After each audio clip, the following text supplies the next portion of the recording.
주변에서 들린 얘기가 너무 많을 거예요. 네, 내가 네. 이거 먹어보니까 맞아요. 지금까지 재발을 안 하고 네, 있었다. 네, 예. 네. 근데 이제 그런 거보다는 환자들 기초 체력을 잘 관리하는 것이 그 네. 어떠한 좋은 보험보다 낫다. 맞아요. 네. 예. 안녕하세요. 서울 아산병원에서 대장암을 치료하고 있는 김선영이라고 합니다. 저는 폐암 환자 주로 보고 있는 윤신규입니다. 이번 시간에는 폐암 수술을 받은 환자분들에서 이후에 재발을 막기 위해서 치료를 할 수 있을지 알아보려고 해요. 사실 폐암 수술 하시고 나서 재발 많이 하시잖아요. 네. 걱정도 많으시고. 맞아요. 이런 경우에는 어떻게 치료를 해야 우리가 재발을 최대한 줄일 수 있을지 네. 걱정하시는 환자분들을 위해서 치료 방법에 대해서 좀 말씀을 해주셨으면 좋겠어요. 네. 일단은 얼마나 재발을 하는지 환자분들이 좀 이해를 하셔야 네. 치료 결정을 하실 때 네. 도움이 될 것 같은데요. 네. 폐암은 사실은 대장암보다는 수술하고 나서 재발률이 좀 높아요. 1기는 완전히 잘 절제했음에도 불구하고 20% 정도에서 5년 이내 재발이 되고요. 2기는 30에서 40%, 3기는 50에서 60% 정도라고 저희가 설명을 드립니다. 그리고 이제 언제가 되면은 좀 안심하면 되나요? 라는 얘기를 많이들 하시는데 2년 이내로 재발률이 가장 높습니다. 네. 그래서 2년이 지나면 일단 한번 안심합시다 라고 저희가 외래에서 말씀을 드리고 있어요. 우리가 재발률을 그래도 최대한 낮추기 위해서는 여러 가지 이제 치료를 고려할 수 있을 텐데 모든 환자가 다 똑같이 치료를 하나요? 아니에요. 네. 네, 폐암은 정말 따라가기 숨이 찰 정도로 그 표준 치료가 되게 달라지고 있는데요. 일단은 표적 유전자가 있느냐, 그리고 면역 지표가 높냐, 이거를 다 봐야 돼요. 그럼 네. 수술 후에 그거를 다 검사를 하는 거죠? 네, 환자분들? 검사를 의무적으로 하고 있고요. 그래서 일단은 기본적으로는 2기, 3기로 수술을 받으신 환자분들은 주사로 항암 치료를 하고 있습니다. 그럼 1기 환자분 중에서는 주사 항암 치료를 하지는 않지만 1기도 A가 있고 B가 있는데 1기 B는 조금 더 2기에 가까운 재발률이 네. 조금 더 높은 1기 환자를 1기 B라고 하는데 1기 B는 주사 항암제는 필요가 없지만 만일 EGFR이라고 하는 유전자 변이가 있는 경우, 우리가 3년간 타그리소라고 하는 EGFR 표적 항암제를 복용할 수 있고 이렇게 되면 재발 위험이 20%에서 10% 정도로 많이 줄어드는 네, 효과를 보이고 있습니다. 그러면 이제 2기에서 3기 환자는 주사 항암 치료를 하고 나서 추가로 할 수 있는 무언가가 없느냐 네. 있죠. 2기에서 3기 환자도 마찬가지로 EGFR 표적 유전자가 있으면 타그리소라는 표적 항암제를 3년간 드실 수가 있고 이런 경우에 각각 재발률 감소가 이제 보고가 되어 있는데 2기 같은 경우에는 아까 제가 30-40% 재발을 한다고 했는데요. 네.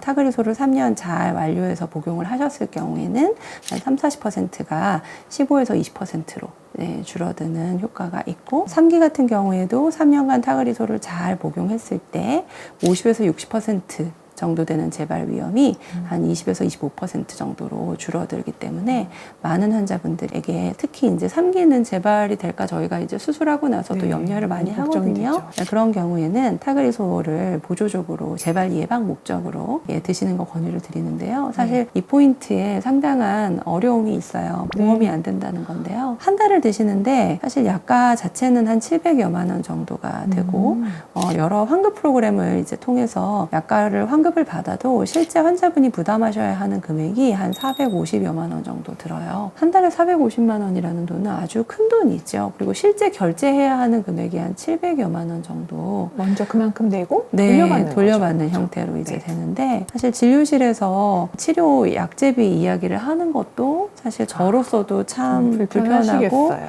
네. 환자들도 참 괴롭고 네. 그런데 사실 네. 웬만한 월급보다 더 큰 돈이잖아요. 네, 그죠. 근데 그거를 한 달이면 또 편하게 이야기하겠지만 3년을 드셔야 한다고 하니까 쉽지가 않습니다. 사실 효과가 무시할 정도는 아니고 네, 꽤 효과가 괜찮은 정도인데 네. 이게 사실 죽고 사는 문제라서 네. 환자분들이 사실 심각하게 고려는 해보셔야 되는데 현실적으로 어려운 경우도 많이 있겠어요. 맞아요. 네. 이제 워낙 1기는 한 20% 정도에서만 재발을 하니까 네. 저희가 이제 강하게 권유드리지는 않는데 3기 환자 같은 경우에는 특히 이제 조금 임파선 전이 개수도 많고 예, 그런 경우에는 좀 권유를 드리는데 사실 강력히 권유드리기 쉽지 않은 경우가 많고 근데 최근에 이제 한 5년 정도 타그리소를 쓰는 거에 대한 조그만 임상 연구 한 가지가 게시가 되어서 환자분께 참여 기회를 드릴 수 있어서 저 개인적으로는 너무 기쁘게 생각하고 있습니다. 특히 이제 젊은 환자분인데 3기로 수술을 받고 비용적인 부담이 있는데 이런 무상으로 제공받으실 수 있는 이런 임상 네. 연구에 참여를 하시게 되면 사실 너무 오실 때마다 저도 보람이 네. 있고 기쁘고 네, 네. 그렇습니다.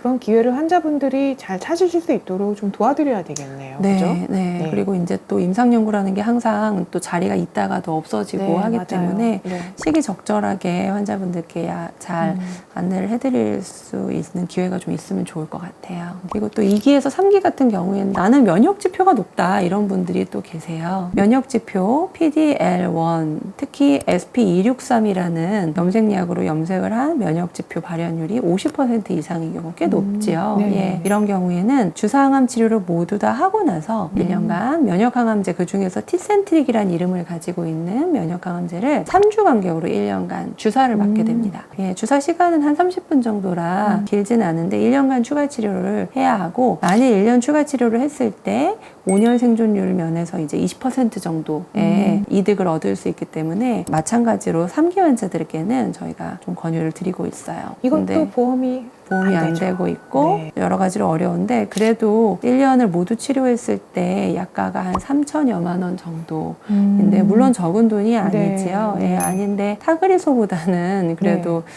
사실 제가 이제 많은 약가 설명을 진료실에서 정말 하고 싶지 않은데 하다 보니 티센트릭 면역항암제 1년 치료 정도는 특히 3기 환자는 좀 한 번 해볼 수도 있겠다라는 생각이 저 개인적으로는 좀 듭니다. 사실 환자분들이 재발하느냐 안 하느냐 목숨이 왔다 갔다 하는 문제여서 저 스스로 그거 기회를 사실 재단하고 싶은 마음이 없어서 기회가 되는 분들께는 모두 다 설명드리고 싶은데 그 설명의 과정에 혹시 상처되는 부분이 없었으면 네, 하는 게 맞아요. 제 개인적인 바람이고요. 네. 만일 3기로 어렵게 수술을 모두 다 하셨는데 예상치 못하게 기수가 1기에서 3기가 되었는데 표적 유전자도 없고 면역 지표도 낮다 이런 경우가 있어요. 이런 경우에는 모두 다 항암 치료를 하고 나서 방사선 치료를 이어서 순차적으로 하기도 하고 나이가 좀 젊어서 항암 방사선 동시에 하시는 치료를 잘 견딜 수 있을 거라고 판단되면 동시항암화학 방사선 치료를 수술 후에 재발 예방 목적으로 하기도 합니다. 이런 치료들이 사실 재발을 많이 줄여서 도움이 분명히 되는데 혹시 향후에 뭐 건강보험 적용이 될 전망이 있을까요? 아직까지는 없어요. 사실 타그리소가 아직 4기 환자들을 대상으로도 네. 실제 급여 적용이 2023년 11월 기준으로 안 되고 있고 아직 고시가 나지 않은 상황이기 때문에 네. 혹시 이제 그런 기사를 보고 타그리소 보험 예정이라고 하던데요 하시는 네. 환자분들이 계시면 아직 재발 예방 목적으로 네. 쓰는 보조요법의 네, 타그리소 상황이 치료는 다르죠. 네, 네. 상황이 다르기 때문에 적용이 안 된다라는 말씀을 좀 미리 드리고 싶습니다.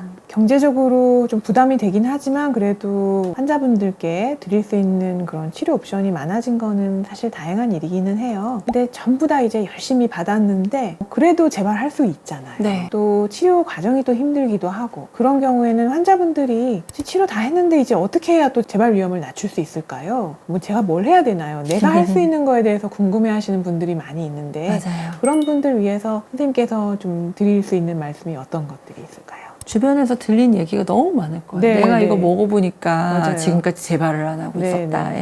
네. 근데 이제 그런 거보다는 저희가 맨날 저희가 방을 같이 쓰거든요. 근데 항상 하는 이야기가 있어요. 예. 환자들 기초 체력을 잘 관리하는 것이 그 네. 어떠한 좋은 보험보다 낫다. 맞아요. 네. 예. 사실은 어떠한 치료를 해도 재발이 되는 이벤트를 100% 원천 봉쇄할 방법이 없습니다. 예. 이거를 인정하는 거에서부터 우리가 시작을 해야 하거든요. 생길 수 있다. 하지만 내가 할 수 있는 걸 다 하겠다. 그럼 무엇을 해야 할까라는 걸 이제 우리가 고민해야 하는데요. 그런 들리는 이야기 아니고 저희가 6가지 이야기를 좀 드리고 싶습니다. 폐암은요. 근력이 좋아야 오래 사세요. 그리고 네. 이후에 재발했을 때 항암제 효과도 좋거든요. 네. 네, 그래서 좀 근육을 키우는 유산소 운동 운동을 열심히 하실 거를 권유를 드립니다. 일부러 다이어트 하지 마시라 라는 말씀도 함께 드리고 싶고요. 두 번째는 이제 무릎, 허리 등등의 이제 관절 문제가 동반되는 경우에는 이게 이제 악순환의 시작이죠. 맞아요. 관절과 허리 등등의 문제가 생기면 조기에 조치를 하시고 근력을 키우는 일상의 건강한 일상을 이러한 관절 문제들이 해치지 않도록 하는 그런 조치를 좀 취해 주십사 하는 말씀을 드리고 싶습니다. 또 한 가지는 특히 여성분들 같은 경우에는 골다공증이 문제가 되는 경우가 있는데요. 나중에 이제 재발이 혹시 의심되거나 재발이 이미 되어버린 상황에서 골다공증 때문에 골절이 생기거나 하는 경우가 있죠. 네, 많이 있어요. 네. 그래서 우리가 뼈전이가 아닌가 해서 검사해보면은 골다공증 때문에 네. 암보다 더 고생하시는 분들도 네. 없지 않죠. 네. 골다공증이 사실 척추뼈가 무너지고 허벅지뼈가 골절이 되고 이러면 사실 아주 곤란해지거든요. 그래서 골다공증이 있는지도 잘 관리하시고 운동이 사실 골다공증에 꽤 많은 도움이 네, 되기 때문에 네. 운동을 열심히 하시라라는 말씀 드리고 싶습니다. 또 한 가지는 이제 수술 후에 제가 다 말씀드리는 게 예방접종인데요. 매년 독감 예방접종.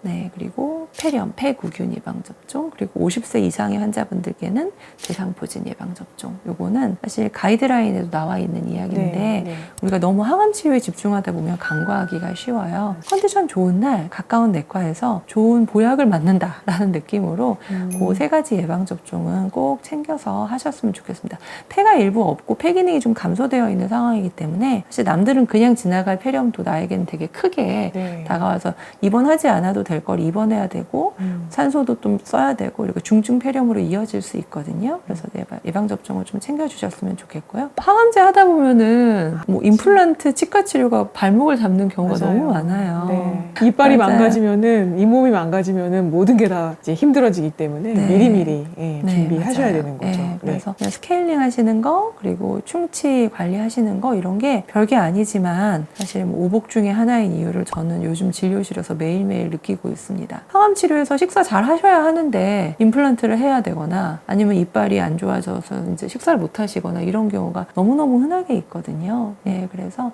치과 관리를 잘 하시면 좋겠고요. 가장 중요한 건 사실 정신 건강.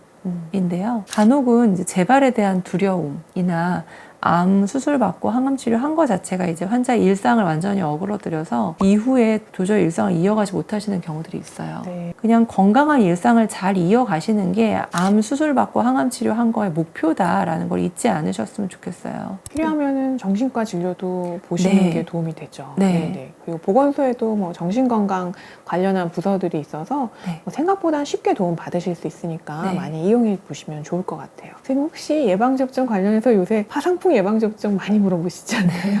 파상풍도 사실은 뭐 접종한 지 10년이 지나면은 권고를 하기는 하는데 그 파상풍의 이유가 이제 맨발 걷기가 워낙 네. 열풍이다 보니 말씀을 드리면 사실 뭐 맨발 걷기 한다고 하시면 저는 뭐 진료 시간이 막 빡빡할 때는 아, 네 이렇게 하고 마는데 속으로는 말씀드려요. 신발 신고 걸으시면 더 좋을 텐데 이렇게 맞아요. 다칠까봐 걱정돼요, 네. 사실은. 네. 그리고 폐암 같은 경우에는 대장암도 마찬가지인데 이제 수족증후군 있는 경우가 있어요. 네, 넘어지기 쉬워요. 네, 넘어지기 쉽고 발이 이미 약 때문에 갈라져 있는데 네, 맞아요. 흙을 이제 맨발로 디디면은 염증이 너무 많이 생기고 그렇거든요. 그리고 당뇨 있는 분들 많잖아요. 네. 이 환자분들 중에. 당뇨 있는 분들 잘 다치면은 금방 나빠지고 네. 또 심하면은 뭐 골수염까지 갈 수 있기 때문에 조심하셔야 돼요. 왼발 네. 걷기는. 걷는 거 좋은데 신발을 신고 걸으셔도 된다라는 말씀을 꼭 드리고 싶고요.